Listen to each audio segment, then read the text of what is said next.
Well, the captain's pick is an unpredictable twist, and in this session's captain's pick, we've got Martin Larsen up against Parker Bohn III. The final match of our evening session here in Manchester. Who will win and who will get that final crucial point on the board? Over to Cass Edwards and Wayne Boyce. Well, Cass, we've been here before, haven't we? Martin Larsen against Parker Bohn III for the fourth time here at Weber Cup 2016. So far, the Swede is leading by 2-1. Parker Bohn III, remember, beaten by the other Swede, Jesper Svensson, earlier on in this session. Strike percentage less than 50, his average score 226, 4 open frames, 17 strikes. The American captain needs to step up and find a bit of form here, and if he does, they could be within just 3 points, Cass, going into the final day. They'd have certainly taken that at kickoff this morning. I certainly hope that Parker doesn't worry that he's been picked as the captain's pick, because if you are picked, you've been the lowest player, as your opposition captain thinks. He did actually predict that himself, though, didn't he, earlier on? Yeah, he's played Martin 3 times already, and the last one was a 234-223 win for the Swede. Well, currently we stand at 3 points all in session 3. Remember, the previous session today was exactly that. And where's Malott on the last singles to give the United States a 4-3 session win? If they win this one, they could win 2 of the sessions, but would still be behind. Larsen then, who really struggled last time out against Carl Troop. And that is exactly what he was missing in that match. Yeah, Martin using a very aggressive ball there, playing deep inside into the oil, getting out to the outer part of the lane, but absolutely ripping it back. Some great friction between the ball and the lane, carrying all pins for an opening strike worth 30.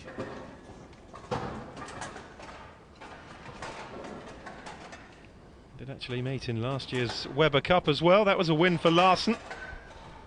Something of an Indian sign over the American captain so far, but that's a good start for him as well. And it's 30 points each. Well, he's just going to have to follow what Martin does. Well, it was a great looking shot. He's playing down the left-hand side, obviously. Martin playing more centre of the lane, but he's got the more aggressive bowling ball.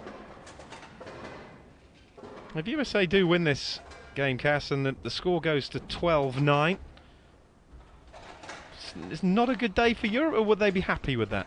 They would be happy because there's 3 in the lead, which is the important thing as Martin shoots another strike. It still means they've got less work to do. It's just a bit closer, but they know that their lineup is strong, probably the strongest of the 8 players, and a 3-point lead going into the last couple of sessions. I'm sure they'll be very happy with that. USA just left themselves so much to do, and at the moment Friday night session is looking to be the one that has swung it either way. The difference will either be 3 or 5 points at the end of this game. It's a matter of who will be sleeping well tonight. It's a massive difference, that, though, isn't it? Oh, it certainly is, yes, on paper. Bit of pressure here on Parker because he's got to follow Martin, and every time Martin strikes, Parker's got to do the same, or he's going to slide behind. Oh boy. Oh boy, yeah, didn't like that at all. Wrong off the hand straight away. As soon as that ball had gone, Parker said, oh boy. It's gone high through the headpin, just no width at all on the lane. It snaps up right through the face of the number 1 pin. Leaves 1 pin standing, which is the 2 pin.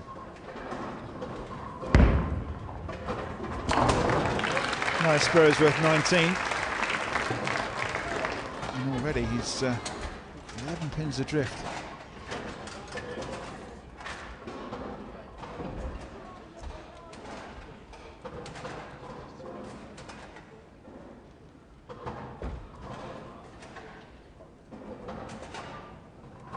So Martin Larsen stands up for Team Europe, frame number 3, looking with two strikes behind him.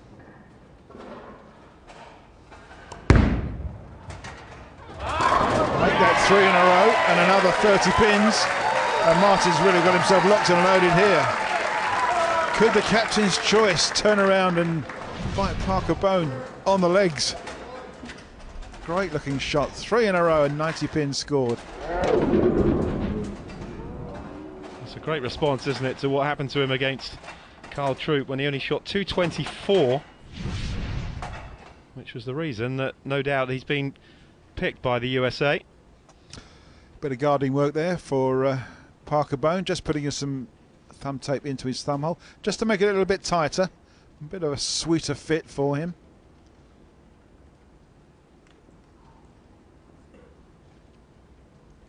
He continues to play catch up here, the American captain. Well, this is what I said, yeah, as long as Martin's striking, Parker will be chasing all the way through the game, and if he's not striking he's going to fall behind rather quickly. Once again it's wrong off the hand, and he looks at that hand. Now it may be something to do with the piece of tape that he actually put in the thumb, but it was all wrong. It's fortunate to leave one pin only standing. He's suffering out there, the American captain. Remember, his was the only point from the evening session yesterday when he defeated Martin Larsen. Yeah, the man that, I'm sorry, when I was going to say, the man that's won virtually everything in the whole world in his career is certainly under pressure, and he's going to do some more work on that bowling ball by the look of it. While Martin Larsen is thinking about standing up and shooting one more strike to make 4 in a row, and the pressure is really going to be building on Parker Bohn. Perfect so far for the 37-year-old Swede. But not anymore.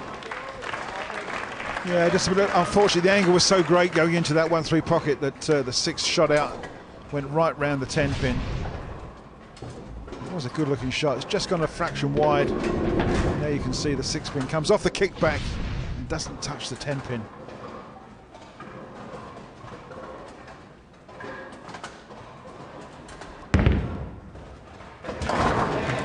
9 spurs worth 19, and he's through the 100 barrier already, if it is a barrier. Come on, Parker. Words of encouragement from his teammates. A lot of ground to make up here. He can only go to 98 with a strike here. It would certainly help. And he can't get it. Unfortunately, Parker has really lost his strike line totally now, and he's tried several things. He's tried to loft that one out. Once again, it's overreacted.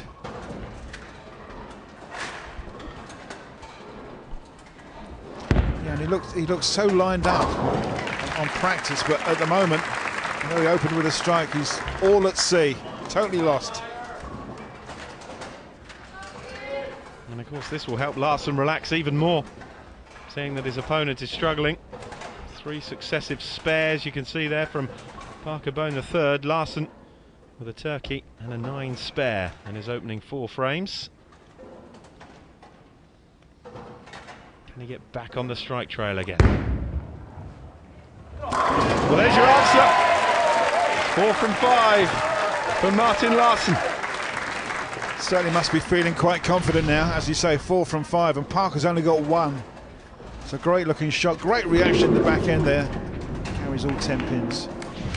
Well, the captain's pick backfired on the US yesterday evening when they picked on Barrett. He shot a 2.65 to beat Carl Troop. Is it backfiring again? Still some way to go yet. Parker's he's staying clean, but he really needs a strike. And unfortunately, he's hit the pocket and still leaves a pin standing in the corner. Again, that was the angle the ball was coming in behind that head pin. Leaves the 7 pin standing in the corner.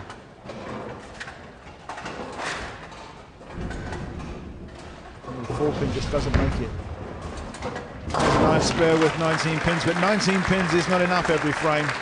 While Martin Larsen's taking 30. Yeah, 34 the difference. Chance for that to become 64 before Parker Bohn III throws again. Yeah, I mean, it's not over. If Martin has a couple of errors and Parker happens to string 2 strikes together, it could certainly close the scores up on this World Bowling scoring system that we are using. 30 pins makes a huge difference. Strike number 5.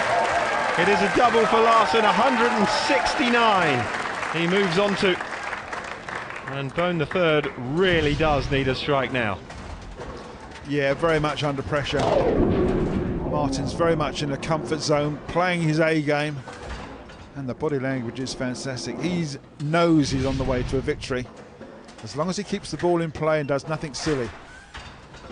Parker, on the other hand, is really under pressure. He's taken a re-rack. Well, he needs a strike here, Cass, just to maintain a 34-point deficit. Yeah, he's re-racked the 10 pins, hoping that he come down in a better triangle than he was looking at. He's just blowing into the thumb hole of his ball as well, just to try and dry off any sweat or moisture that may be in there.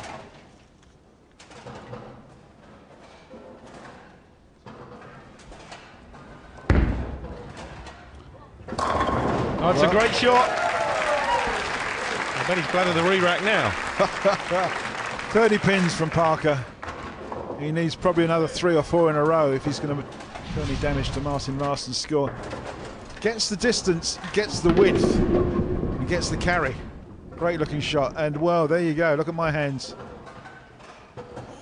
What has he been doing wrong in the last couple of shots? So it's not purely psychological then, Cass, to have the pins re-rack like that? Well, no. I mean, if it comes down, if one of the pins is slightly off spot and it's not a true triangle, you're not going to get the chain reaction if you hit the pocket correctly. So you are allowed a re-rack. Oh, lucky Larsen! Come on!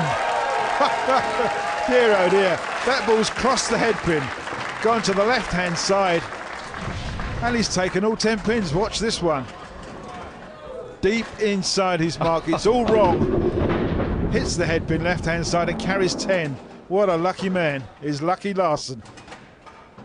I told you wouldn't get through a Larsen game without saying the words lucky. But he certainly was there, goodness gracious me. Strike number 6 for Larsen. Almost takes him to 200. Well, that's the last thing you need when you're struggling to hold it together, like Parker Bohn III is. Good response though, a double for the American captain. He's saying that's the way to do it properly. Well, that is the way to do it properly, but unfortunately he's left it a little bit on the late side. He's hit 2 strikes in a row, but it's only followed Larsen's 2 strikes in a row, so he's gained nothing. I'm still looking at the maximum score of the European player, 289, which is a massive score. Larsen working 3 strikes in a row, going for 4. It's amazing, isn't it? He's needed a double, Bohn III, just to stay within 34 points. And he's going to need another one. An amazing shot. I mean, it wasn't the best shot in the world. He knew that. He threw it so wide, you would have thought that's going to miss the headpin. Watch this get out, right out to the outside boards. And now it's turning left and coming back. Rips the rack, carries the 10 pin, and it's 30 pins. It's 4 strikes in a row. Oh, what a shame he spared in the 4th, Larsen, because everything else has been perfect.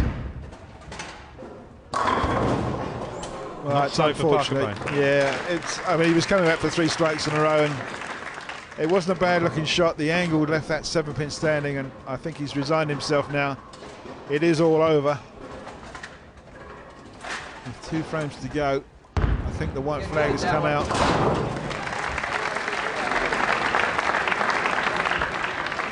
What's that, 45 pins difference, is it? Well, probably the most pivotal game of the day, and it's gone Europe's way by the looks of it now. 289 maximum for Martin Larsen, and look at that. 7 out of the 8 frames have resulted in strikes for the Swede. Isn't it nice to be picked as the captain's pick, i.e. probably the poorest player on the side, and then come out and shoot a massive game like this? Oh my word! Hit him thin, make him spin and shoot him down. Martin Larsen looks like a bit of a gunslinger the way he's been throwing that ball. Just hit it so thin and carried, and it's 5 strikes in a row. 259 with 1 frame to go. Yeah, it's all over. It is going to be 13-8 for Europe. going into the final day. Strike for the American captain, a consolation, takes him through the 200 barrier, but it's not going to be enough. In fact, 230 or 240 will not be enough, because Martin Larsen needs one strike here for a 289.